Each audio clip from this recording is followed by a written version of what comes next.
All right, Rich Van Tassel back with you, continuing on with our recap from that Week 8 of the NFL season, the early games. New England 21-13 over the Los Angeles Chargers. Los Angeles Chargers dropped to 3-5. New England is now 6-2. Phillip Rivers 17-30, 212 yards, 1 touchdown, 1 interception.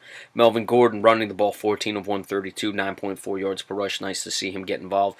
He had a touchdown. Travis Benjamin 2 of 14, 7 yards per rush. The team 21 of 157, 7.5 yards per rush, and 1 touchdown. However, that includes an 87-yard touchdown run by Melvin Gordon, so you see why the numbers are that high. Travis Benjamin, 5 receptions, 64 yards, 1 touchdown. Keenan Allen, 4 of 61. Antonio Gates, 2 of 25. Phillip Rivers fumbled and recovered, same with Travis Benjamin. 3 sacks, Darius Philon, Joey Bosa, and Desmond King. No interceptions. Mike Davis, 2 kick returns, 36 yards, 18 per return. Austin Eckler, exact same thing. Longest of 19 for Davis, longest of 21 for Eckler. Travis Benjamin, 1 punt return, minus 8 yards. Nick Novak missed a field goal. A lot of missed field goals in this one. Terrible weather in the Northeast. We'll talk more about that with the Jets game.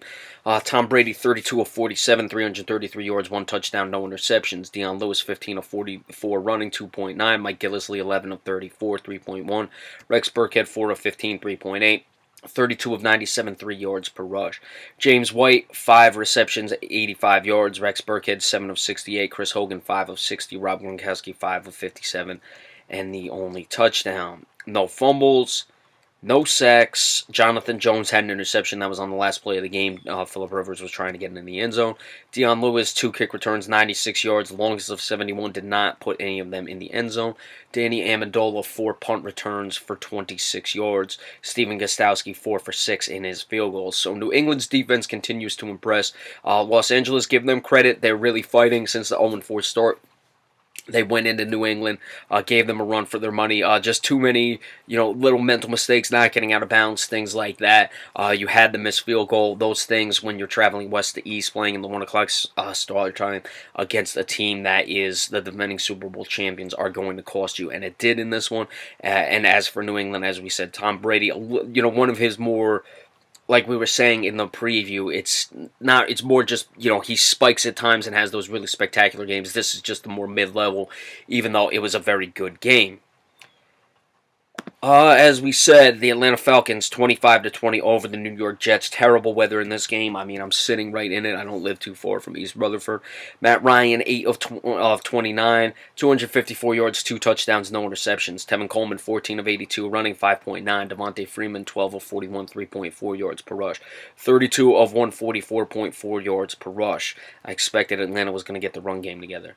Mohamed Sanu, 6 receptions, 74 yards, 1 touchdown. Julio Jones, 3 of 74. Austin Hooper, 4 of 47. Tevin Coleman, 1 of 22. Hooper had a touchdown. I don't know if I mentioned that. Kamal Ishmael recovered a fumble. Matt Ryan fumbled 3 times, lost 2 of them, recovered 1. They were really having trouble with the wet weather. And Alex Mack, the quarterback center exchange, which is surprising for 2 veteran guys. Andre Roberts fumbled and recovered it. Grady Jarrett, Dontari Poe split a sack. Takaris McKinley had the other sack. No interceptions. Andre Roberts, 2 kick returns, 42 yards, 21 yard per return average. 3 punt returns, 13 yards. Matt Bryant, 4 for 4 in his field goals. For the Jets, Josh McCown, 26 of 33, 257 yards, 2 touchdowns, no interceptions. Bilal Powell, 14 of 33. 2.4 yards per rush. Matt Forte, 4 of 7, 1.8. 22 of 43, 2.0 yards per rush. 2 yards per rush will be 22 out of 44. That's what tripped me a little bit. That's not the reading wise. So they gave it to him, though, at 22 of 43. Robbie Anderson, 6 receptions, 104 yards, 1 touchdown. Matt Forte, 6 of 45. Bilal Powell, 3 of 28. Austin Seferian-Jenkins, 5 of 28. Eric Tomlinson, 1 of 20, and a touchdown. James Carpenter, Jordan Jenkins, Jamal Adams, Josh McCown, all recovered fumbles. McCown fumbled twice, did not lose any of them. Jeremy Curley lost a fumble that happened on a punt, so critical there. 1 sack, Muhammad Wilkerson, his first sack of the season. Elijah McGuire, 3 kick returns, 67 yards, average of 22.3, longest of 24. Jeremy Curley, 2 of 6. Chandler Cantazero, 2 for 4 in his field goals. Those field goals were critical. Obviously, the fumbles for Atlanta were critical as well. The Jets only got 3 points out of them. And the Jets, their offense at times just doesn't have the firepower to keep up. Atlanta needed this victory. They were sloppy at times, but they were able to get the victory on the road in bad weather conditions against a team that is certainly not terrible and not as bad as we would have expected coming into the year. Now, I know there's one more game, or 2 more games left, excuse me, and I'm missing, had to find them. Alright, that's not giving me the box score, so we'll move on to the Chicago Bears losing to the New Orleans Saints. New Orleans now winners of 5 straight. After the 0-2 start, 20-12 over Chicago drops to 3-5. Mitchell Trubisky, 14 of 32. We'll talk about him in the end. 164 yards, no touchdowns, 1 interception. Jordan Howard, 23 carries, 102 yards, 4.4 per rush. Mitchell Trubisky, 3 of 53, 17.7. He did have a 56-yard rush, however. Jordan Howard also had a 50-yard rush. So the team 31 of 157, 5.1 yards per rush. You take off 96 yards though, that's 30 carries for 160 or for 61 yards. So that's a reason you score 12 points. You can look at those rushing numbers and be like, how do we get 12 points? Well, you have Trubisky play that poorly, and you have 2 big runs. Trey McBride, 3 receptions, 92 yards. Kendall Wright, 2 of 23. Jordan Howard, 3 of 19. Christian Jones, Adrian Amos both recovered fumbles. 2 sacks, Akeem Hicks, Leonard Floyd. Nice to see Leonard Floyd continue to come back from that injury. No interceptions. Tariq Cohen, 1 kick return, 46 yards. That boy can fly. Tariq Cohen, 1 punt return, -1 yards. Connor Barth, 2 of 3 in his field goals. So, and again, a lot of missed field goals. We had a lot of missed field goals last week. This game was indoors, so I can accept it with the terrible weather on the East Coast here, but in an indoor game, all right. Drew Brees, 23 of 28, 299 yards, no touchdowns, no interceptions. Mark Ingram, 18 of 75, 4.2 per rush, 1 touchdown. Alvin Kamara, 8 of 28, 3.5, 1 touchdown. Michael Thomas, 7 receptions, the team altogether 30 of 101, 3.4 yards per rush. Michael Thomas, 7 receptions, 77 yards. Ted Ginn Jr., 2 of 68. Brendan Coleman, 1 of 54. Alvin Kamara, 3 of 48. Mark Ingram lost 2 fumbles, so not good there. He was getting into it with Sean Payton about it. Trey Hendrickson, 1 sack. Cameron Jordan and Kenny Vaccaro split the other. Marshawn Lattimore had an interception. Tommy Lee Lewis, 1 kick return, 19 yards. Ted Ginn Jr., 1 for 9. Ted Ginn Jr., 3 punt returns, 22 yards. Will Lutz, 2 for 2 in his field goals. We'll start with Mitchell Trubisky. Look, you got to expect this. The guy didn't play much in college. He's still raw. Look, I watched enough of Trubisky to at least believe, in my estimation, that this guy has the tools. It's just a matter of learning. You're going to see these numbers happen at times. So it's a situation where you just got to accept it. He's out there playing. He's going to learn. He's not doing anything where you look at it and you're like, man, this guy, I mean, you look at if you just looked at the numbers on Trubisky, you'd be like, he's terrible. What's doing? That's not the case. He's a raw guy. He has the skills. You just got to wait for him to learn the NFL game more, at least in my estimation. I could be wrong. For New Orleans, they are all of a sudden 5-2. That defense is really coming along to go with that offense. They're going to be a dangerous team moving forward. And let's see if the box score is up for this one. It is Cincinnati getting a much-needed victory, 24-23 over the Indianapolis Colts. Cincinnati at 3-4.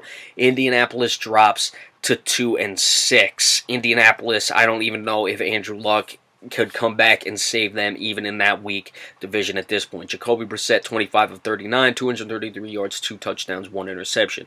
Frank Gore, 16 carries, 82 yards, 5.1 per rush. Marlon Mack, 11 for 27, 2.5. The team, 28 of 115, 4.1 yards per rush. Jack Doyle, 12 receptions, 121 yards, 1 touchdown. Marlon Mack, 3 of 36, 1 touchdown. Kamir Aiken, 2 of 33. Barkevius Mingo and Jonathan Bostic both recovered fumbles. 3 sacks, Terrell Basham, Henry Anderson, and Jonathan Bostic.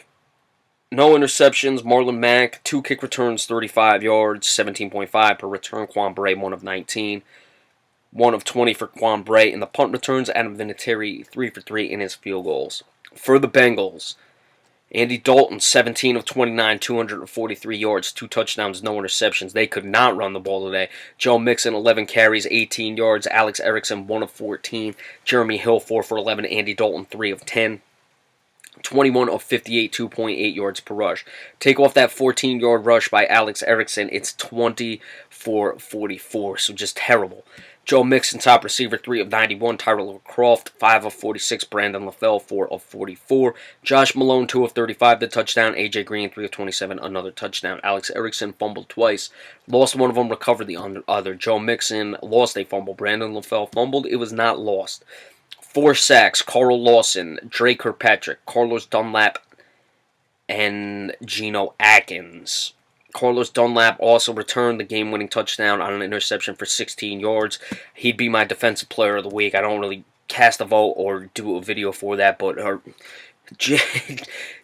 Geno Atkins got it for this, or Carlos Dunlap, excuse me, that is, got it for this week. Randy Bullock, 1 for 2 in his field goals. Indianapolis, look, their offensive line is not good. It showed in this game. Jacoby Brissett under pressure just couldn't make things happen. They ran the ball okay. Even if Andrew Luck comes back, there are too many holes on this team for a 2-6 team to really make any. I mean, 6-2 could potentially put you in. That's even if Andrew Luck comes back. You could win this division at 8-8. It's not beyond the realm of possibility. But there's no way Andrew Luck could just come in and play right away and fix things. For Cincinnati, look, they're trying to crawl out of that 0-3 hole. They had the loss last week. They've just got to keep plugging away. They're finding their offense a little bit at a time here. The passing game is coming along. It's still not completely all put together. They've got to get that running game going, though. That's a serious situation. The offensive line play, they're filling a lot of holes and moving a lot of guys around. All right, when the 4 o'clock games go final, we will give you the recap of those. Be sure to stay tuned. And remember, we appreciate all subscriptions as well. Thank you.